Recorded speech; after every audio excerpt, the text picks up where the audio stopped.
Hello and welcome to Calvary Chapel Kamaki. It's the 29th of December 2020, and really this is just an announcement. I'm sure many of you have watched the speech of the president here in South Africa, and there's new restrictions now because there's more and more cases of COVID and hospitals are becoming full.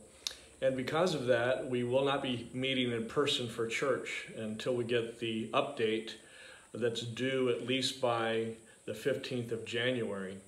And so we'll keep all that in prayer. And it's grieving to even announce that we won't be meeting at church. So just keep that in prayer, and it's just an opportunity once again to continue to trust Jesus. But you know, in all of this, there's some unrest in our communities right now. And so I wanted to read a verse from a passage in Matthew chapter 12.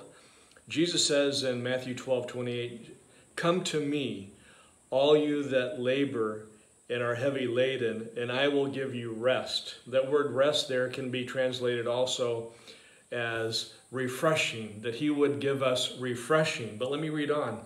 He says, "Take my yoke upon you and learn of me, for I am meek and lowly in heart, and you shall find rest to your souls. For my yoke is easy and my burden is light."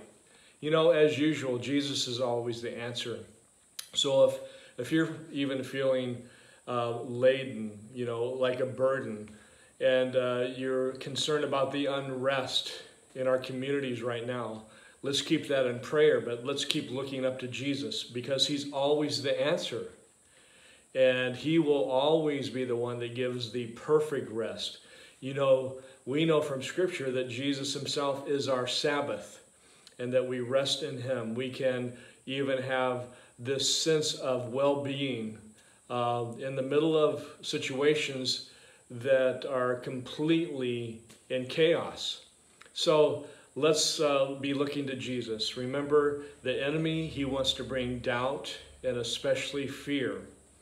And Jesus would say, no, come to me if you're weary, if you're heavy laden, and we can have refreshing for our soul. So just to recap, because of what the president has now announced, we will not be meeting in person, and we hope to have an update about that and hopefully a change by the 15th of January. But if you need anything, please connect with me or with Karen. We'd love to hear from you. Let's stay connected, church. And, you know, Jesus is the center of everything that we're about. And so until next time, God bless.